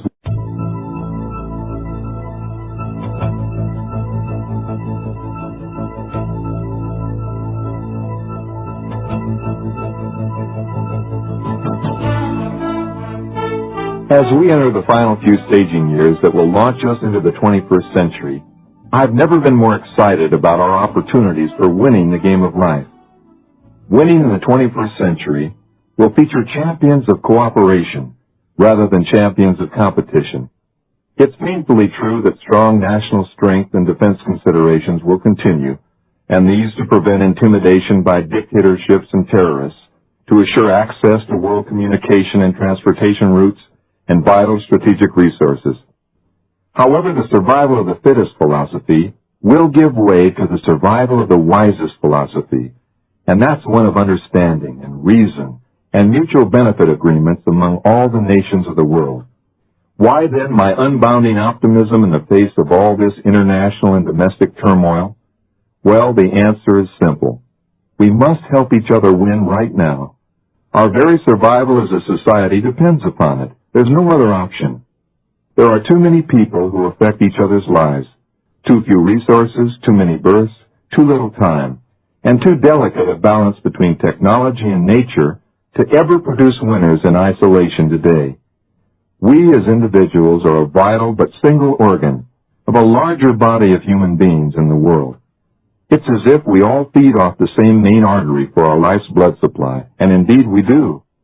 At a time when lifespans in our more advanced nations are fast approaching 80 years, millions of individuals in underdeveloped nations never reach puberty because of starvation and disease. And just when we thought we could bank on early retirement with plenty of leisure pursuits as a result of our super high standard of living, along came the Asian nations, hungry, willing, and able to produce higher quality products at lower costs for lower pay. Thus, they knocked our competitive socks off and forced us to buy more imported goods than we could sell as exports. The huge balance of trade deficit is the harvest. And this means that we in the West will have to work longer, harder, smarter, better, and for less money. While at the same time, we're wistfully watching lifestyles of the rich and famous on television. To put the problem and the opportunity in clear perspective, interdependence has replaced independence. You see, we can't win or even survive very long anymore unless we cooperate with one another. And there are three basic reasons for this. You've got to fully understand them and pass them along to your family members and to your business associates. First, there's a widening gap between the technological advanced nations and those that cannot and will never be able to keep pace. This means that more and more people will have to be helped aboard a wagon pulled into the future by fewer and fewer high achievers. Second, there are rising expectations among developing nations, especially in the Asian countries. These expectations provide these nations the motivation and the incentives to outproduce us and gain a significantly bigger share of the standard of living pie. And third, we live in a shrinking fishbowl of a world, in the sense that instant satellite communications and supersonic and soon hypersonic travel will bring all the major cities of the world within a 3-hour commuting range. This will place the have-not peoples and the have-peoples together, rubbing elbows on a daily basis. The economic and lifestyle imbalances will become even more visible, and the risk of terrorist-provoked nuclear blackmail will be greatly increased. The answer, of course, is winning teamwork, and it will work. The stage is set. If we help the underdeveloped nations and ourselves win, then we all win. We either win together or we lose together. Many intellectuals believe the idea of peaceful cooperation throughout the world to be a Pollyanna vision seen through rose-colored glasses. They're the cynics who believe that history always repeats itself because so far it always has. As we prepare to enter the 21st century, they remind us that the human track record is pretty grim. You see, no society has ever survived its own success. Whenever they do get on top for a period of time, they forget how they got there, and they rest on their laurels, playing king and queen of the mountain, and apathy, greed, laziness, and self-indulgence set in, and they fall on their rears. As each society has thrived in the past, creativity, interdependence, and mutual support have provided the synergy where the whole has been greater and better than the sum of all of the parts. At the peak period of success, takers were in the distinct minority because people were committed to the necessity to be givers. In other words, lovers of the group. But as each society flourished, China, Persia, Greece, Rome, Inca, Maya, France, Britain, and now America, more and more people become materially well off. And what's gone wrong is the failure of many people to stay committed to loving and caring about others and to continue to give to the total group so that all might survive. When survival is no longer an issue, it's very tempting to indulge in selfish, hedonistic pleasures. As more and more people succumb to this temptation, there are fewer and fewer givers or contributors to society, and more takers or freeloaders. The result, which has repeated itself throughout human history, is a shift from a team effort to a struggle between the takers and the givers. Takers, of course, are those who live strictly for the pursuit of their own immediate pleasure, regardless of the side effects on future generations. But givers, on the other hand, enjoy pursuing goals that benefit themselves, their children, and everyone else's children as well. As each society in the past has reached material success, the takers have gorged themselves and the givers have been stuck with the check. This has continued until the society falls apart in moral and material bankruptcy, when the bill becomes unpayable as the takers become the majority. But there's a ray of light among the thunderclouds as we approach the 21st century, and it could be as powerful and piercing as a big laser beam. We are actually learning from history, and we're beginning to move back to team play in the game of life. There's a growing awareness that the me-first generation is dead wrong and dead wood. Although alcohol, cocaine, and designer drugs are being consumed at alarming rates, there's a rising groundswell crying out that enough is enough, and that collective suicide is totally unacceptable. The giver's response to the taker's indulgence is in the fitness movement and new health consciousness, self-development programs, bicycles, treadmills, aerobics, nutrition awareness, walking, jogging, more outdoor activities, more team sports, quality circles, value-added management programs, shared responsibility, employee stock option programs, more community involvement programs, an all-out war on drug abuse, and more real concern for the hungry and needy masses. The economic success of Japan and its Asian neighbors has been a blessing in disguise. It's given our own corporate and government leaders a humbling awakening and a harsh lesson in productivity. The ability of the Asians to suppress their individual egos and feelings of entitlement, making them open to receive others' ideas and know-how, is one of their most important assets. Oversimplified, it's respect for the wisdom of parents and elders, and it fosters innovation by combining history and tradition with technological inventions so that balance and perspective can be maintained between generations. It combines lessons of the past with futurism, and it's diametrically opposed to the if it feels good, do it, and when in Rome, do as the Romans do mentality. And it's foreign to the famous yuppie t-shirt slogan, he who dies with most toys wins. The truth is, he or she who lives with most joys wins. Armed with this new and increasing awareness, you and I can win the game of life in the 21st century, and at the same time, we can prepare the playing field for future generations. So this cassette is for you to listen to, absorb, and re-listen to. It's for you to share with those individuals you really care about. I believe the winning keys that follow will unlock your door to success now and in the next century, and give you the winner's edge in your personal and professional life. I also believe the concepts will be just as relevant in the year 2020 as they are today.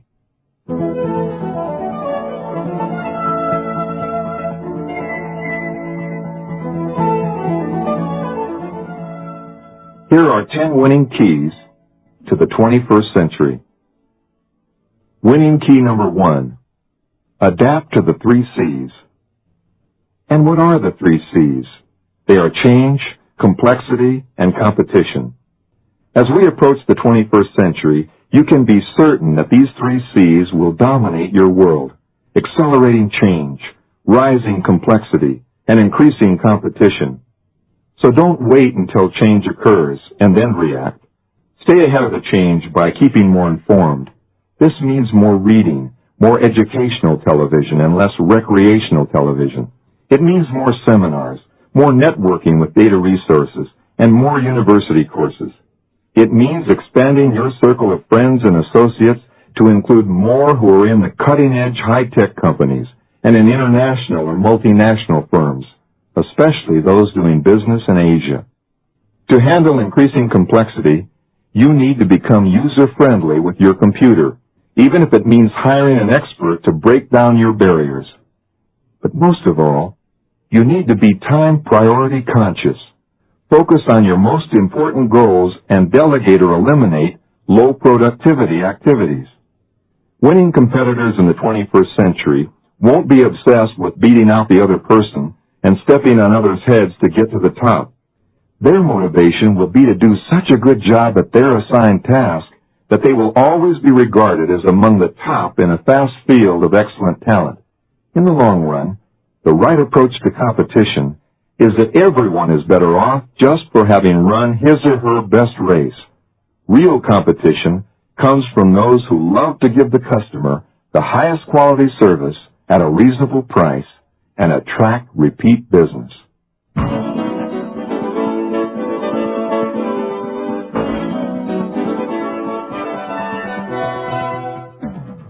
Winning key number 2.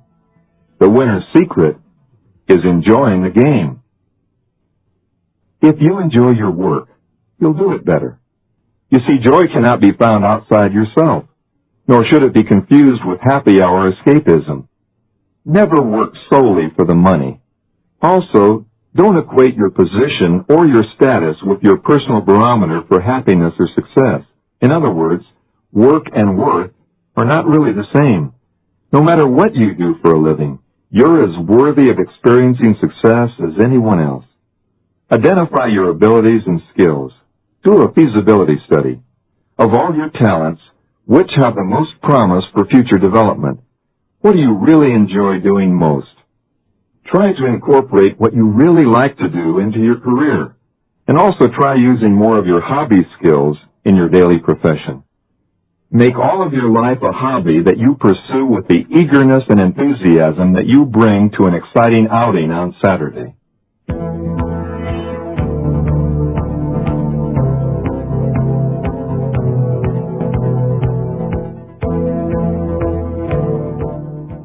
Winning key number 3. Tune out the bad news. A study recently completed by George Washington University monitored the national evening television news for 100 nights. Over 6,500 negative statements were recorded, while only 370 positive or good news items were logged. It's obvious that we're grossly overinformed about catastrophes we can do little or nothing about, and there's no question that bad news sells ratings. The majority of the general public exists on a mental diet of television, motion pictures created to shock us, and slick publications designed to stimulate us. I consider most of what we have available as junk food that leads to mental malnutrition and poor emotional and spiritual health. Television constantly exposes children and adults to antisocial behavior performed by the incompetent, the uncouth, and the insane. At the other extreme are the superheroes with unnatural strength and superhuman abilities. They're handsome and beautiful, and when average individuals compare themselves to their TV heroes, they usually see themselves as inadequate. Recent studies conducted by a Stanford University research team have revealed that what we listen to and what we watch does have a marked effect on our imaginations, our learning patterns, and our behaviors. First, we're exposed to new behaviors and characters. Next, we learn or acquire these new behaviors. And the last and most crucial step is that we adopt these behaviors as our own. One of the most critical aspects of human development that we need to understand is the influence of repeated viewing and repeated listening and verbalizing in shaping our lifestyles. The information goes in, harmlessly, almost unnoticed, on a daily basis. But we don't react to it until later, when we aren't able to realize the basis for our reactions. In other words, our value system is being formed without any conscious awareness on our part of what is really happening. If you really want to win in the 21st century and raise a winning family in the process, demand more educational and more positive television programming. Demand higher quality motion pictures by passing up the marginal ones. If you have to, boycott the theaters by renting good video cassettes. Save your money and your kids' money by being more selective.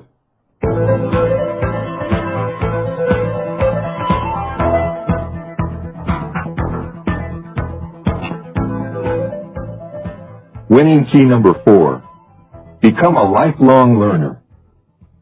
You know, school is never out for the winner. Continuing education in today's world is the rule rather than the exception. But many people still believe that life is lived in 3 distinctly separate phases. Phase 1, you go to school until you graduate with a certain amount of knowledge. This should take about 12 to 16 years, they figure. Phase 2, you go to work and use your school knowledge to advance as fast as you can. And you earn as much as you can and get some kind of financial nest egg built up.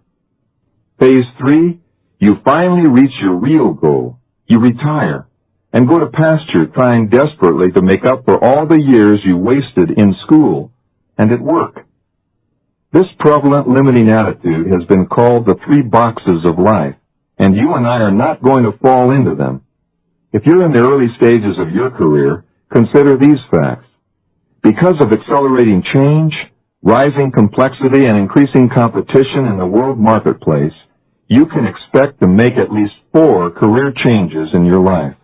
And there's a good chance that one or more of the companies that you work for will be acquired by a more aggressive one, or will become non-competitive, or will be forced out of business altogether.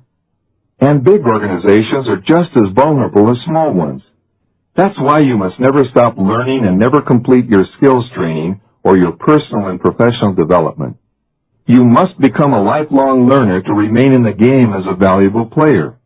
So view yourself as you incorporated, and incorporate your mental assets. By building your book value through continuing education, and by raising the value of your own stock in yourself, by investing in skills training to anticipate change, you'll continue to be sought after as a one-person service corporation by employers who will compete to retain you and to buy from you. So from now on, treat yourself as you incorporated, and you'll always be in demand and command the highest price for your own brand of excellence.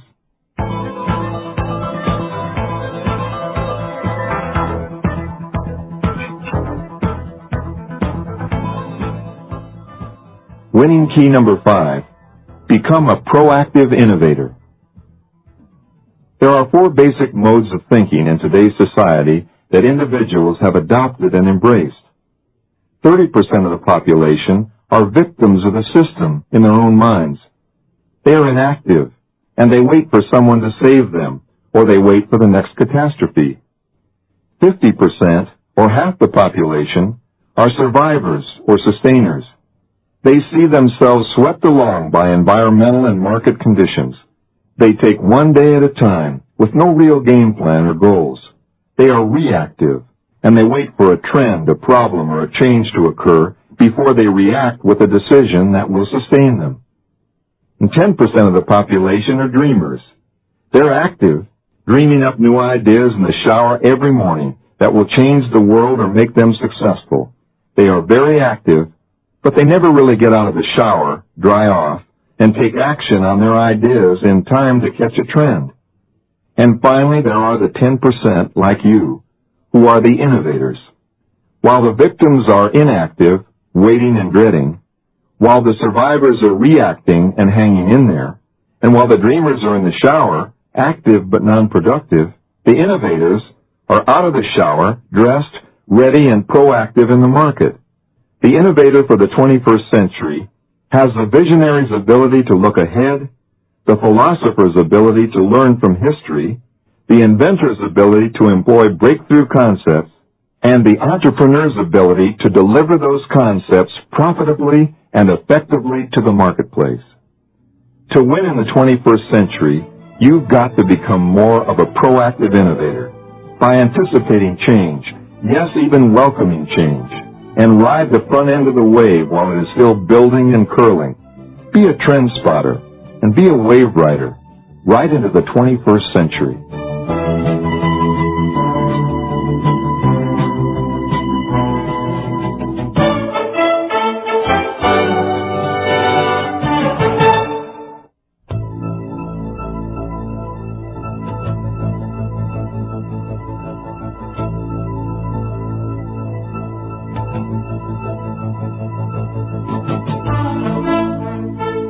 Before we discuss the next 5 winning keys to success in the 21st century, let me share with you a few more reasons for my optimism about our world. Instead of becoming paranoid about the dangers of nuclear fission as an energy source, I'm really getting turned on by the potential of nuclear fusion. It may be possible that the technology of laser fusion will combine the properties of the laser with deuterium, tritium, and water to give us unlimited safe power in the near future. The prospects of 1/16th of an inch of San Francisco Bay powering the western United States for 350 years is not a pipe dream. And hydrogen may well be the fuel to power our private and commercial transportation vehicles of the future. The most exciting aspect of hydrogen-powered vehicles is that the exhaust from these engines burns cleaner than the air above the Canadian Rockies. It may be possible that our great-grandchildren will drive the freeways in millions of hydrogen-powered cars, like little vacuum cleaners, that will suck the smog out of our cities and release exhaust fumes of pure oxygen. Just think of Los Angeles residents. They'll be able to see the mountains of San Bernardino from downtown L.A. for the first time since 1949. Your great-grandchildren will stop by to visit you and listen to you reminisce about the tough old days in the 20th century. They'll listen in amazement and ask you, "You mean you used to drive cars that burned dinosaur remains back in the old century?" And you'll reply, "We sure did, kids. Things were tough back then. We used to have to drive to school." And they'll look at you wide-eyed and gasp and say, "You mean you went to school?" And we'll say, "You're darn right we went to school. Our parents and grandparents even walked or took a bus to school. We had to drive to school. But you kids, you sit on your rear ends at home with your voice-operated computer terminal linked into the Apple 2000 orbiting library and the IBM data station. You just sit there and play educational games. Back in the old days, we used to play those same games in arcades. We call them Pac-Man and Frogger." And the kids will shake their heads and say, "Boy, you sure did weird things back then in the last century." You know, by the year 2010, it will be a common sight to see hand-wringing parents sending their teenagers aboard the airport-launched supersonic transports going off to Hong Kong for the senior prom. The kids will still be wearing rented tuxedos and new formals with corsages. The trip will take under 2 hours from San Francisco to Hong Kong, and we'll give our kids the usual admonitions. Now stay with the rest of the prom group at the Peninsula Hotel with the chaperones, and don't go sneaking over to Australia for the after-prom like your brother did last year. I expect you home by 6 a.m. at the latest. Some things will never change, will they? In addition to laser fusion energy, hydrogen power, and orbiting airliners, there's also energy from alcohol, energy from deep thermal rocks beneath the strata of the Earth. We're busy converting coal into petroleum, harnessing energy from the sun and from the wind. We've got new voltaic cell battery power, magnetic energy, and even garbage power from recycled waste. You know, we're very fortunate that electricity was not first used as a weapon or destructive force. Had the first product of electricity been the electric chair or a lightning weapon, you can be sure that today we'd all be afraid to plug in our toasters and appliances because of the way the media concentrates on the negatives rather than turning problems into opportunities. You see, the same type of technology at Los Alamos Scientific Labs that Edward Teller and Oppenheimer used in the Manhattan Project to develop the atomic bomb is now being used to split the atom into even smaller particles for the benefit of humankind rather than for destruction. The linear accelerator at Los Alamos and other research centers is splitting the atom into minute particles called mesons and pi mesons, which have a very, very short lifespan. When these particles are propelled into the human body at the exact location of a tumor, there's a good prospect that the radiation treatment will destroy the tumor without affecting the other organs of the body adversely in the process. And thus an invention for destruction has been converted into an invention for saving and lengthening human life. And that's why I'm so optimistic about the future. We are turning crises into positive opportunities.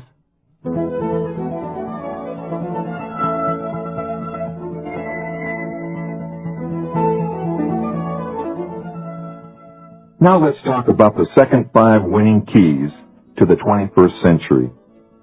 Winning key number 6. Learn to be an intuitive manager. Now's the time for whole brain thinking and decision making. Thousands of years ago, we were more emotional and intuitive.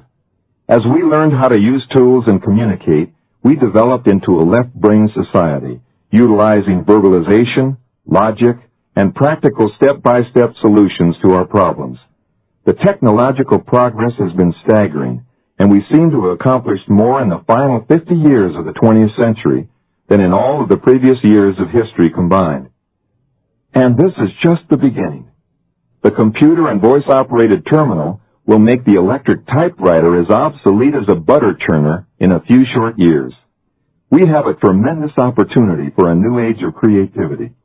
As the professional and personal computer take over many of our analytical left brain functions, our time and our minds will be more available. We should be able to experience interpersonal relationships based more on feelings and emotions than we have been in the past. We'll become intuitive managers. With our sharpened right brain awareness, we'll be able to sense the precursors and the beginnings of problems. We'll notice body language, hidden agendas, nuances, and subtle trends. And because changes will occur so rapidly, we'll be able to integrate bits of incoming data and quickly match this data with experience we've stored in our minds.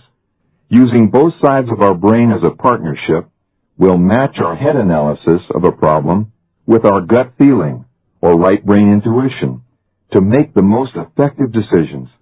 And because we will have learned to relax and simulate, we'll be able to instinctively recall and perform winning moves.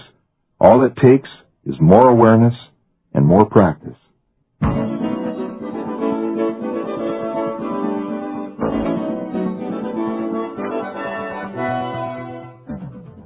Winning key number 7. Strive for excellence, not perfection. You know, there's a common belief that certain achievers do everything right, that they never make mistakes and their plans never fail.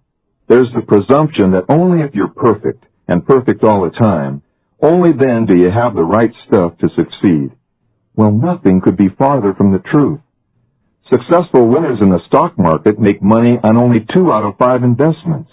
And actors and actresses who are today's superstars, they were turned down 29 out of 30 times after auditioning for dramatic roles or for commercials. Psychiatrists' couches are filled with people who can't bear a moment of failure.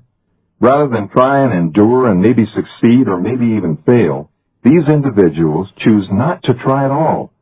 They fear that the slightest setback will topple their exacting standards.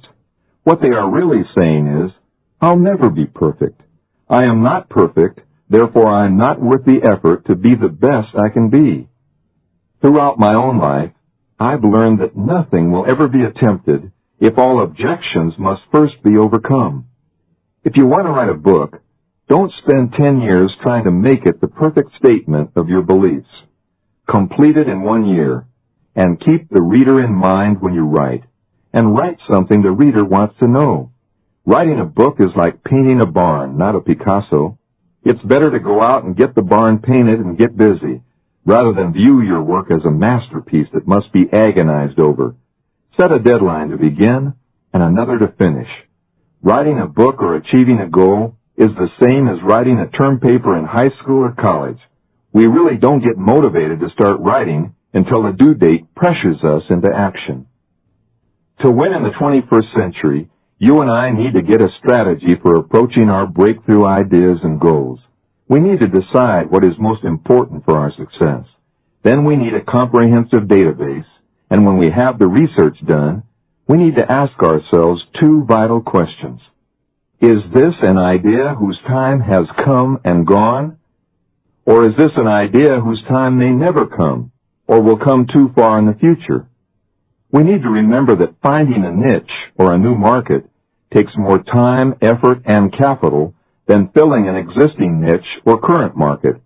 We need to check our priorities to make sure we're doing the right things in their proper sequence. And finally, be prepared to sell your ideas to an indifferent world. In this fast-track society in which change and competition are accelerating, you'll find that most people, even in your own close quarters, will be so busy following their own game plans and their own instincts that they'll appear to be aloof or unresponsive to your great concepts and innovations. Unless you can illustrate dramatically and quickly how what you're doing benefits them, you'll find that you're selling your ideas to an indifferent world. That's why you don't want to hesitate and wait for the perfect moment. There just isn't one. And never give up. Persistence is the winner's edge. If you're in sales or have friends and associates in sales, listen to these startling findings from the National Sales Executives Association concerning sales persistence, and listen very carefully. You'll be as amazed as I am. 80% of all new sales are made after the fifth call to the same prospect. 48% of all salespersons make one call and then cross off the prospect. 25% quit after the second call. 12% of all salespersons call 3 times and then quit. And guess what? Only 10% of all salespersons keep calling. And what do they get? They are the highest paid people in the world, along with a few celebrities, corporate captains, and professionals. The 10% who persist get the real payoffs. They collect the dividends on what all the others invested. Welcome to the top 10% club, the ones who persist and go for excellence, not perfection.